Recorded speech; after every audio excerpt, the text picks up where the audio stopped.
Hello. We're doing something difficult today because it's mozzarella making. I've got 4 litres of water, no, milk, and they are in fact cold litres. So I'm going to turn them on. I know I'm not, I've got to get it onto the right heat. I'm quite nervous of doing this because it's a difficult thing. It's difficult. I know it's difficult because I've looked at everybody's mozzarella recipes that I can find, and they're all different. It seems that it depends on your milk. It depends on so many different variables. And I'm actually following one recipe, but my understanding is that you're going to try to make it acid using citric acid and also control it with the temperature. And if you get to about the right temperatures, then you can get curd forming, and after that you can make your curds elastic enough to make a cheese. Now that's the theory, but it's very tight on it's the tolerance levels of the temperatures are not good, so it's quite difficult. But we'll see, because now obviously this is normally made from buffalo milk, but this is just full cream milk. In fact, you can see the cream on the surface of it. Now the idea is we get it up to 32 degrees and then we can add all of our ingredients. The first ingredient doesn't need to be added at a particular temperature, and that's citric acid. This is 8 grams of citric acid in water that isn't chlorinated, so we've just used a bottle of mineral water. Now that amount seems to be agreed in almost all recipes. Everybody says that if their recipe fails, change your milk, but what they're really changing is the acidity level, and I think this one seems to be more foolproof than most. The rennet seems to be different in different recipes, and I'm decided to use this rennet, which is a Spanish rennet that I use to make sheep. We call them kai, but I don't know what they're called. They're like little pots of solid milk. And according to this one, I'm going to need 64 drops. And we'll see. Also, this 32 degrees is from this particular recipe, and this particular rennet says 50 to 60 degrees is optimum to make this particular rennet work. So do you think I should do 32 or do you think I should do the 50? Stick to the 32. Okay, we'll obey the Paul. Why? Because he's better at numbers than me. Okay, this is going to take forever. Check the temperature. You're not boiling it, you're just getting up to warm.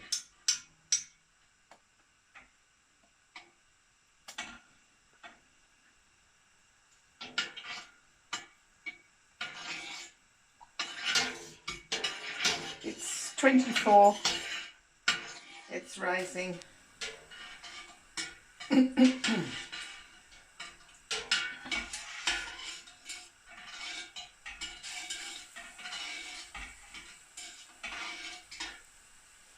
We're there.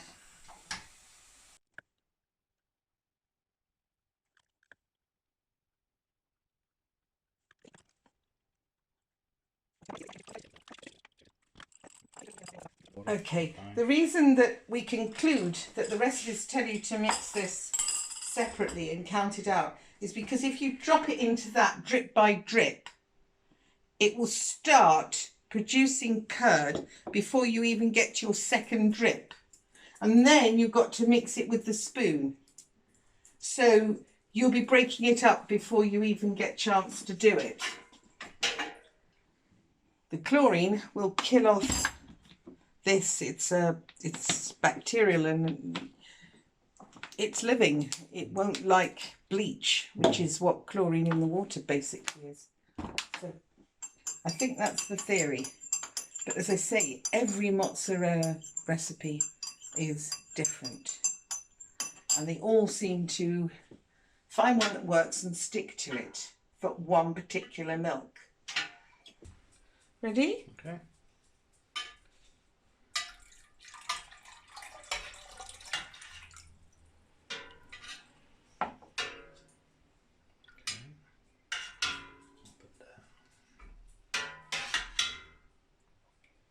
I think the general idea you're aiming for is to get the milk to mix, but not to break up any curds that are already forming. And you can see they are already forming. So I think we will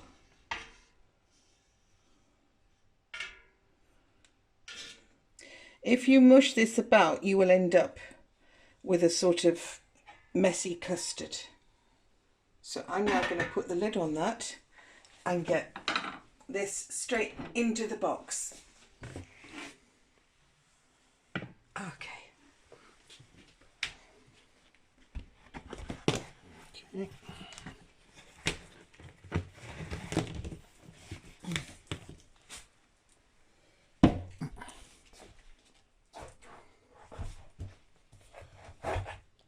Right, it's in the box and we're now going to time 45 minutes because that seems to be about what most recipes recommend. Okay?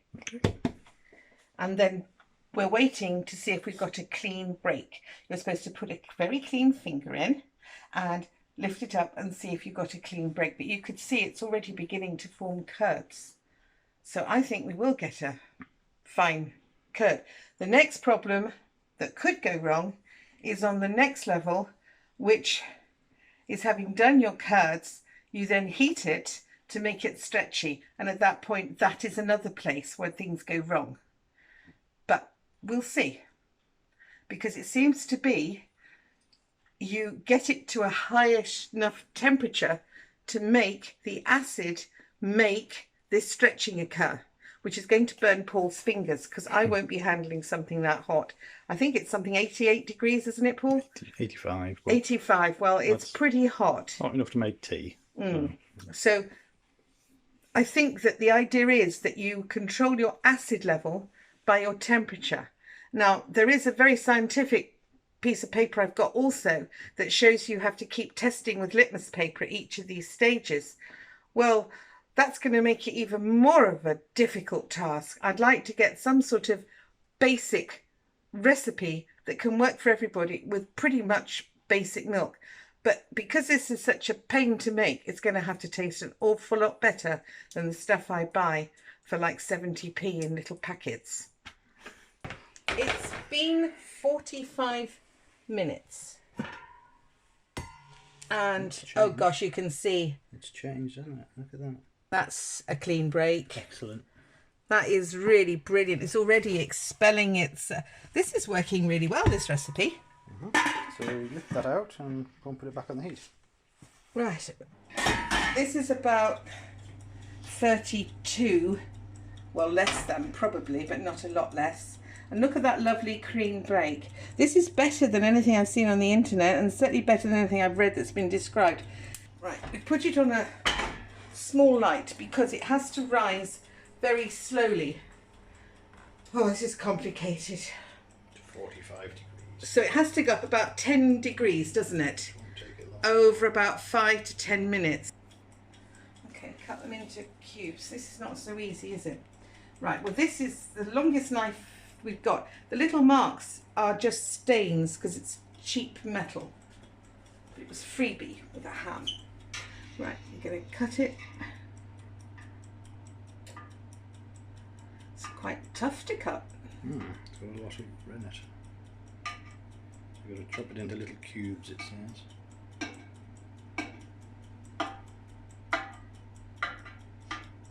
Right.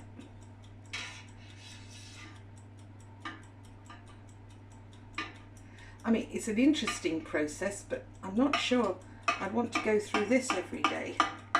time you wanted a piece of cheese, isn't it? No. It requires patience. Tedious. The only reason I'm enjoying it is because it's the first time I've done it. Probably the last, but no. Well, it might be. It'd have to taste really good to be worth it. I've definitely got beautiful little square curds. Look. That's really good. 43. Okay.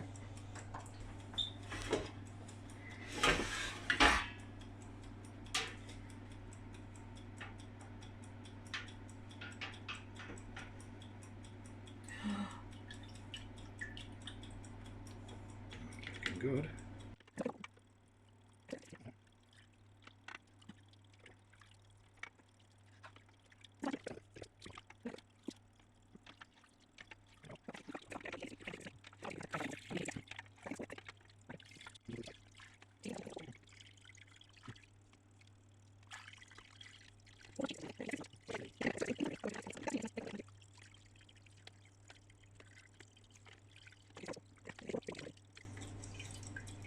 I can feel it getting more and more tough, if that's the right word. There's more resistance. Well, that's about half of it gone.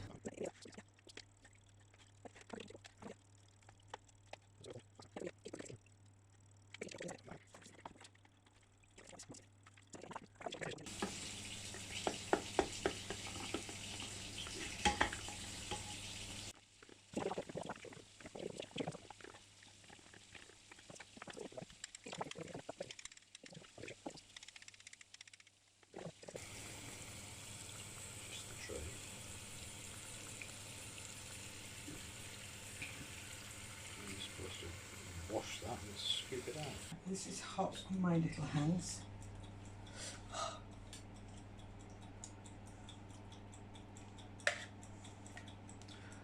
Oh, it is hot. Because what you're trying to do is to wash the citric acid and all that. Right, well, the next step is to take it up to 85, so I'll boil the kettle. So you just, can I just tell you how to do it? Yes, please.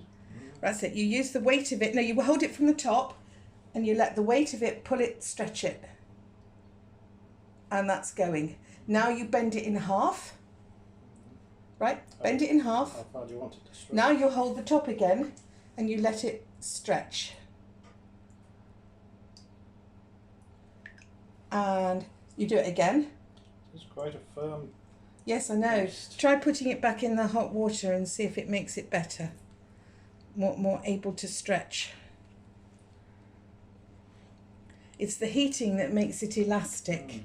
This is the bit that can go horribly wrong. Okay. It's a stretch movement, not a squash movement, Paul. It's hot and it is stretching more. Right, okay. Twist it again. Halved. And again, hold the top. Maybe heat it again. It'll stop stretching the moment you lower the acidity, which is to do with its heat ratio again. There you are. This texture thing is nice in the mouth, that's all it's doing. Right. Get it dunked in hot water again. Right, get it warmed up and pull it out again. Last time, pulling it out last time, no folding. And now you've got to break off little balls and pull them over so they hold underneath, making tension on the top layer to hold it together. Pinch, don't twist, pinch. Wow. Right. Yeah, you've got to do that. Use two hands, put that one down. Patient. That's it. Tuck it underneath. So you're making the top layer longer than the others. That's it. Pinch it underneath. one ball, stick it in the bowl. I think we might have ourselves mozzarella. Whether it's edible, I have no idea. Oh. It's very stretchy.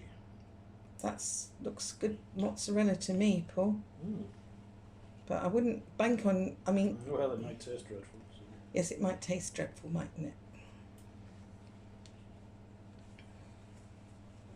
And the other thing you're supposed to do is add a little bit of salt, but we have some without because, you know, I'm not supposed to have too much salt. The easiest way to do it is to add it at this stage here. There you are.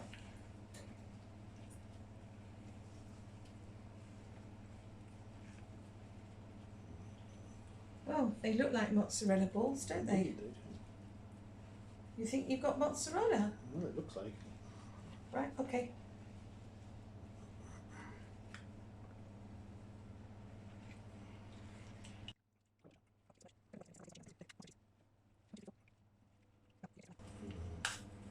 Oh no, it's done this thing again. Oh, I've got it upside down. Oh dear. Oh,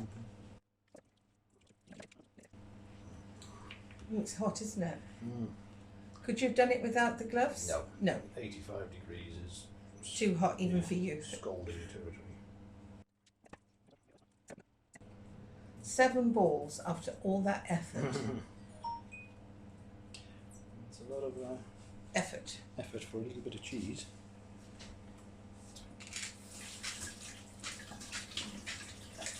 Now, I've got to wrap them.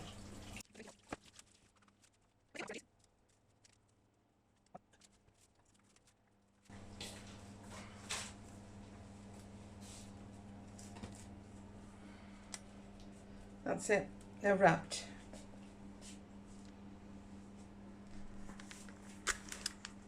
The advice that everyone seems to say is wrap them. Don't store them in liquid, which I find a little odd because you buy them in liquid in packets. So there's something different about these homemade ones to the ones you buy. They say that if you store them in liquid, they just turn back into this sort of mush. I find that hard to believe, but everybody seems to be agreeing, except one version which soaked them in a very strong solution and cooked them for a lot longer than this. So I don't know, but I'm not taking any chances. We're wrapping them up and storing them in the fridge. They keep for 3 days apparently, and I certainly wouldn't risk them any longer than that. But we're all waiting to try one, aren't we, Paul? Is it you or me who's going to try it? You. Me? Why me? In case it's poisonous. Oh, in case it's poisonous. Well, I don't suppose it's poisonous. They just might be very chewy or not the right unctuousness or something. After all, everybody says they're difficult. And this was just painful, it wasn't difficult.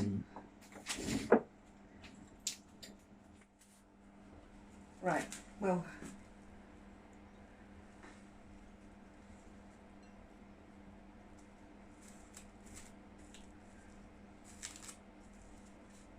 right, so you got those for the fridge, and we'll try this one.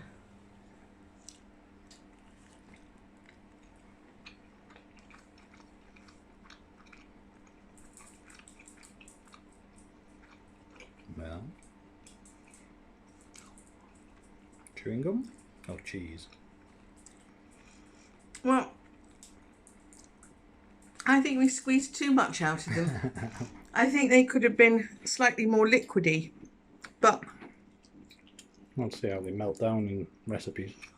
they're more squeaky and chewy than I would like, but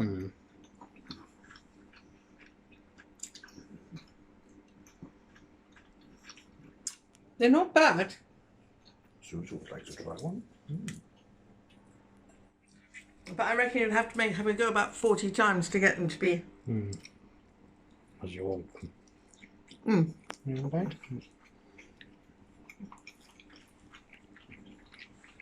That's not bad. Would you like some mozzarella? He'd eat anything if he saw you like something. They're not bad, but after all this effort, are they worth it, Paul? They do taste creamier and sweeter. Maybe we don't salt them as much as the industrial ones. They have more flavour than the industrial ones.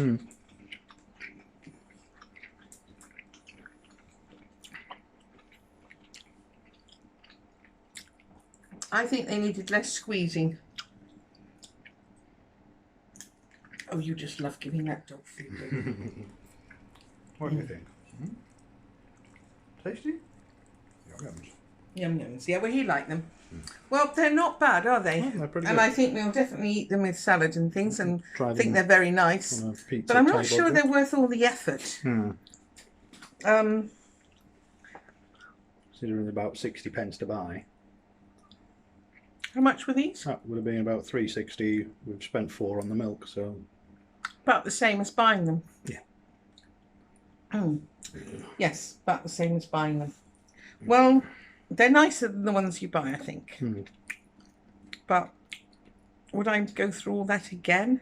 Maybe. Maybe not. Maybe occasionally. Okay. Maybe if you want to do it when the kids are here. As an exercise for them. Yes, it's interesting to see how you get to cheese How to from make milk. their own cheese, yes. It would be a really great thing to do with children. And this really wasn't a complicated recipe.